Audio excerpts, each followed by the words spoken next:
Alright, this will be a test of sorbitol and KNO3 mix.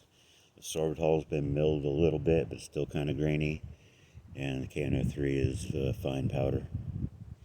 Again, it's 13 to 7 ratio. This is about a 16.5 gram propellant load. I've got the penny plug and the clay end cap.